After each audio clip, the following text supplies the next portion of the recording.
exactly. And that's what I We want to didn't get get to. to the end of it. The Project for a New American Century. Yeah. And they enacted that. I had a conversation with a gentleman on the show, and he was pointing out, he says, look, this stuff is playbook. Like, in the same way that they did that during the Bush era, where they went through country after country after country, regardless of the president, they got the ball rolling and they kept the ball rolling, whether it was Obama, whether it was Trump, whether it was Joe Biden, it didn't matter who it was. They still went with that process. And now you have Trump, who has surrounded himself with whack jobs, neocons, and just outright Zionists. I mean, lunatics who think Jesus is going to return in Israel. And he says, okay, I'm going to have a peace process. And then what it seems like are the demands of the peace process are escalated. Whereas Witkoff initially was like, okay, well, 3.6%. Okay, that's more of a JCPOA type thing. Then you get Rubio coming out, who is far more insistent. No, we need a Libyan model. We need to get rid of all of it, which is effectively what Netanyahu was saying. Donald Trump is backing this. They sent some Bush era people to go, and also, especially for the technical team, Michael Anton, if I remember his name correctly. And they know that this is a red line for Iran.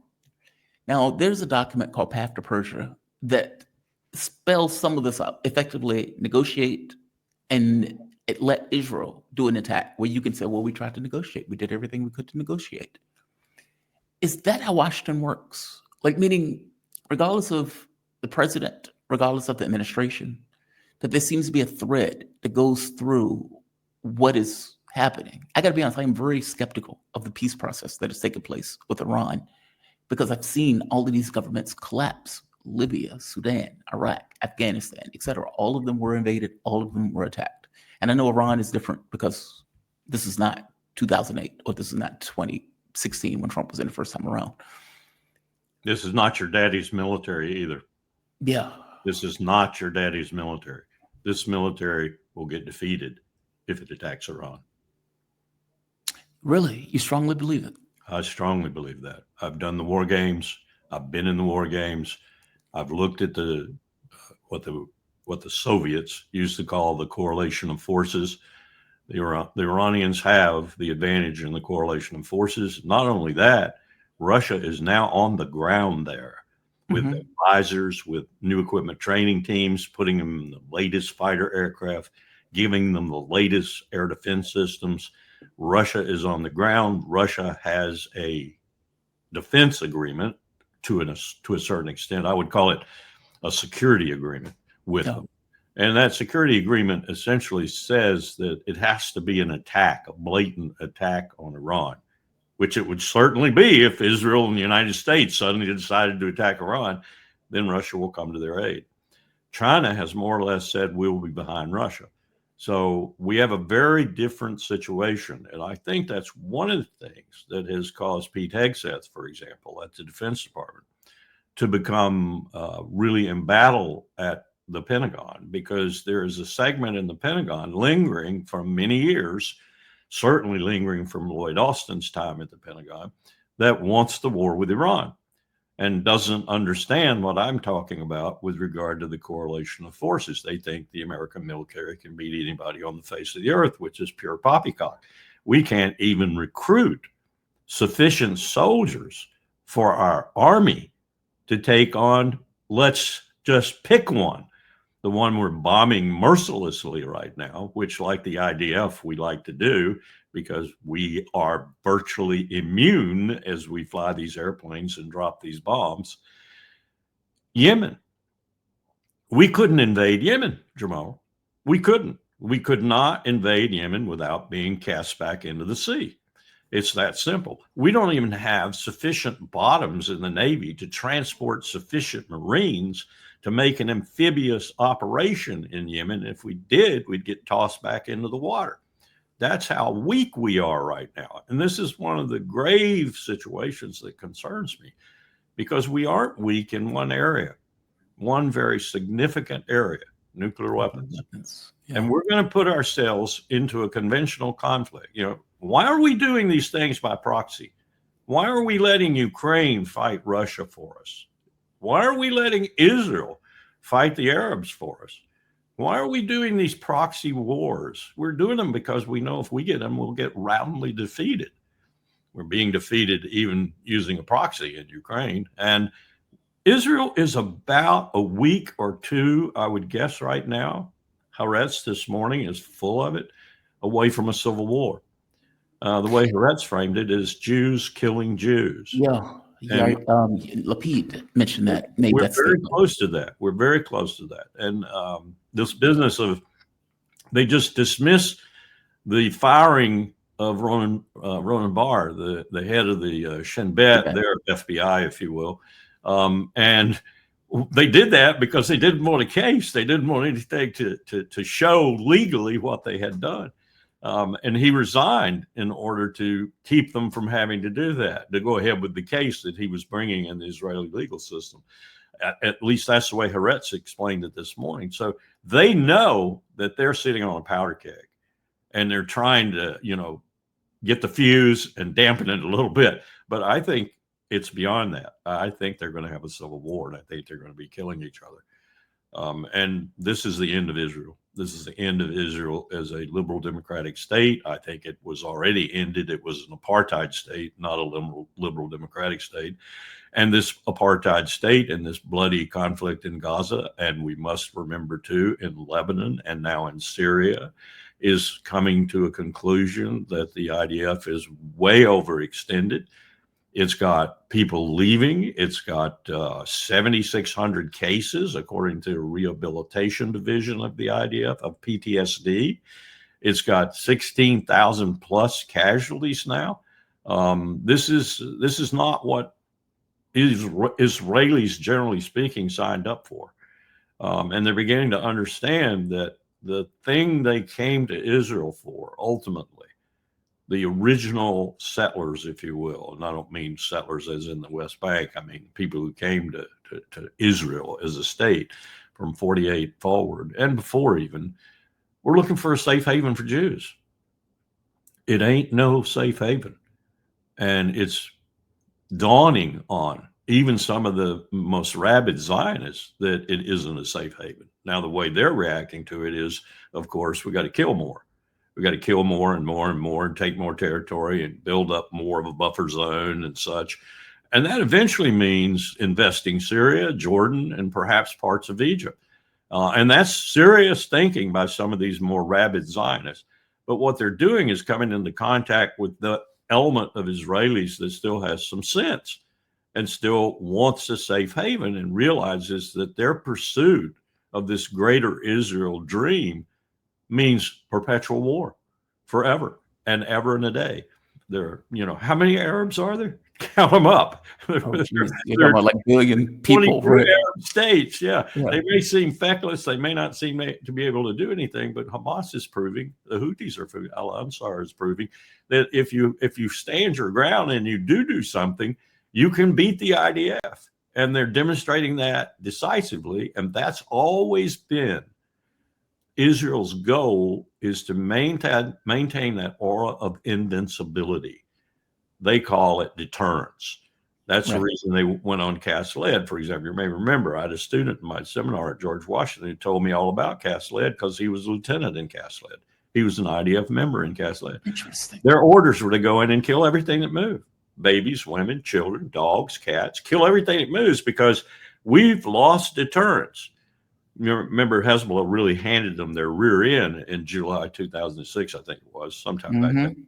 And they needed to reestablish deterrence. So they did it in Gaza. They went in there and killed everything in sight. That's how they do things. And that's how they keep that mystique of invincibility. But it's deteriorated. It's deteriorated majorly. And I think it's deteriorated to the point where many Jews within Israel recognize it. And they're in a quandary now as to what to do, but they're also extremely angry about the hostage business and about what Netanyahu has done to their state. And I think you've got some elements in there that are pretty much willing to go to the streets over it. And if they go to the streets, it's going to be, as that headline said, Jews killing Jews inside Israel. Wow. I want to move to, and I guess this will be the last one more time. Yeah, this will be the last one. I'll just one last question. Let me make one more comment, if you don't mind. Please, no, please. Your comments about Iran play into this big time because our unified command commander, Central Command, has been planning with the Israelis to attack Iran together. Exactly. The IDF and us. And he's very irritated. This is part of Hegseth's trouble too, because Hegseth is against this. But he's very irritated, and he's got contacts in the Pentagon and contacts throughout the military. He wants to go on with this war. And Witkoff, right now, through 2 meetings and a third proposed, is not going along that line. Witkoff is going along the line Trump wants him to go along, which is, in essence, to achieve a peace treaty. Not a peace treaty, but a nuclear agreement with Iran. Oh, so see, that's the part that I don't know what's in Trump's mind, and that's what gets me. And no it goes one does. I'm not sure Trump knows what's in his mind from Monday to Tuesday. Because when you read a document like Path to Persia or Project for New American Century, you can see the strands of it. But then Trump sidelines the State Department and sends Witkoff, a realist, to item by item by item. It's like, go out and fulfill my vision. And then the catch becomes, okay, well, what is that vision? Now, when Witkoff comes back and talks to the media and he sounds like the foreign minister from Iran, I'm like, okay, sounds like he's trying to get a deal. Sounds like Trump has given him a certain amount of flexibility to get something where they can say, all right, we're done. We signed this. There doesn't need to be a war. Everything is good. But at the same token, Trump boxes himself in language-wise when he says, we're going to go to war. We're going to go to war. We're going to bomb them. We're going to bomb them. If they don't sign a deal, we're going to bomb them. Okay, that makes me think that the fix is in, especially when the terms of it escalate to something that is a red line, and Iran can't sign. That's what leaves me in this quandary of, okay, well, where is he on this? What is he trying to accomplish? Is he with the people of policy, where Rubio's now piping up? He's louder now in the room. The technical team is now saying we need the Libyan option. Or is Witkoff, lead negotiator, still the guy who has some level of flexibility to say, okay, we can come to terms. We can get a deal in this process. I don't know which one it is. I don't either, but I do think what I'm seeing is signs that Rubio, as a neoconservative par excellence, has been sidelined majorly. Witkoff is the real Secretary of State. Look at his portfolio. He's doing Ukraine, he's doing Gaza, and he's also doing Iran. Yeah. What is Rubio doing, you ask yourself, other than dismantling the State Department? So Trump has to get around Rubio, and he does that via Steve Witkoff. And he has to get around his national security advisor, Mike Waltz, because he's a neocon par excellence also. Right. Waltz is probably one of the people leaking information about how Trump wants a war rather than a peace agreement. Now, what it could be is this is a very amateurishly orchestrated campaign of bad cop, good cop. Witkoff being the good cop and Rubio and Waltz and others being the bad cop. Somewhere Hegseth has got in the middle of that and got lots of people in the Pentagon, because he's in the middle of it, wanting to get rid of him.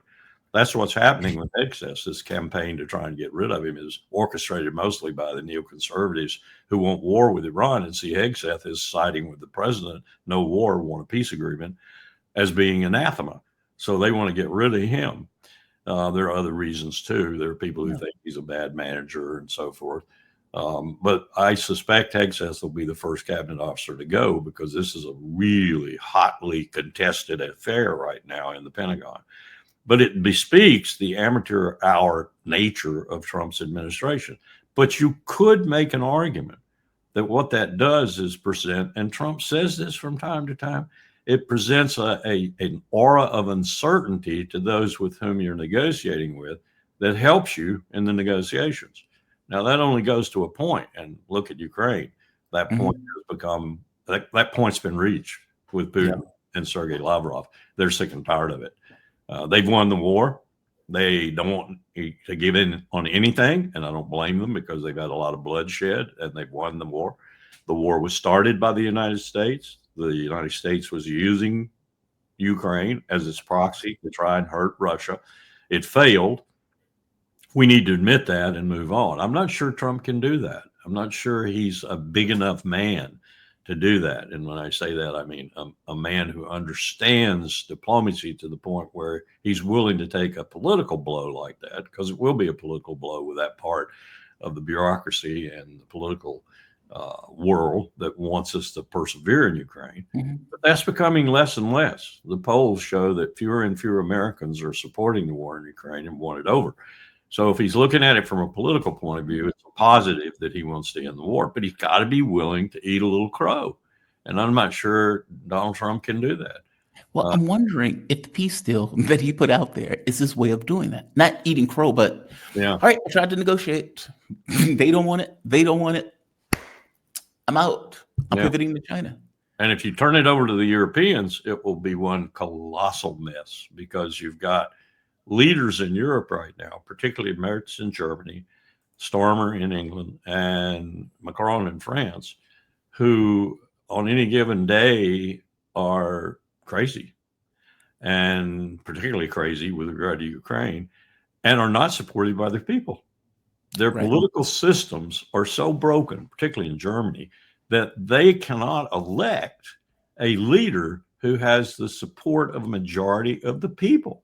That's how broken their political systems are. But that's going to come to fruition here pretty soon. I wouldn't even put it past the Germans to make it extremely difficult for Merz to rule, to govern.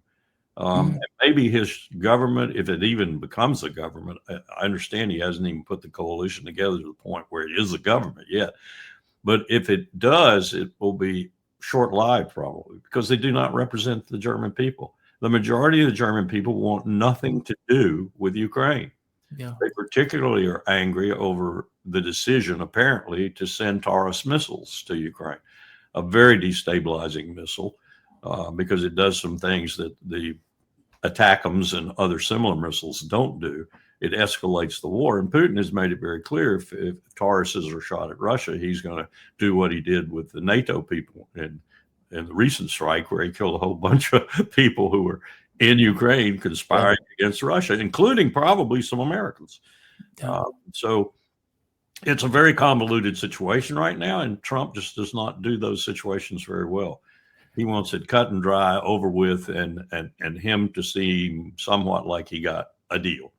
I'm not sure that's possible, but we do need to get this stopped, and he needs to empower Witkoff to do what he needs to do to get it stopped. I don't know if an American president can accept the things that Russia is asking for. Like, well, they're not asking for anything they haven't gained with blood. Agreed. They've gained it all with blood. But they're also asking for recognition, meaning they want an unconditional surrender from Ukraine. And Zelensky seems to be completely delusional or completely incapable of accepting a deal. I suspect he's afraid for his life. You've had military commanders effectively threaten his life that if he signs anything, that would be, the end of him. Well, there's two elements he needs to be fearful of. There's the element that, as you indicate, doesn't want him to back down. And then there's the element which is growing every day that wants him to back down. Now, it just happens to be that element is probably less apt to assassinate him than the former, but they might. and we'll know, because I think he has a pretty good Mossad element, and perhaps others around him in terms of intelligence. When we see him get in his Bugatti and drive to the other direction, and maybe to Paris or where, then we'll know that he's figured it out. And the Bugatti trunk will be full of U.S. $100 bills probably as he goes. Yeah. How long do you think the Ukrainian military can last going forward? I mean, you may not even know the answer to this. They're done. They're toast. This wrap-up operation in Kursk took the last 70 to 80,000 of them almost to a man. Yeah. And it took them in a bloody, bloody fashion. They were the last really high-quality soldiers Ukraine can field. They were the strategic reserve. Now that is destroyed, utterly destroyed, gone. There's nothing left for Ukraine to do except fly a drone here and there and maybe hope for Taurus missiles and, perturbate this or that aspect. But Putin has made it very clear if that happens, he knows it's NATO behind it. He knows it's Washington behind it, or in this case, Germany.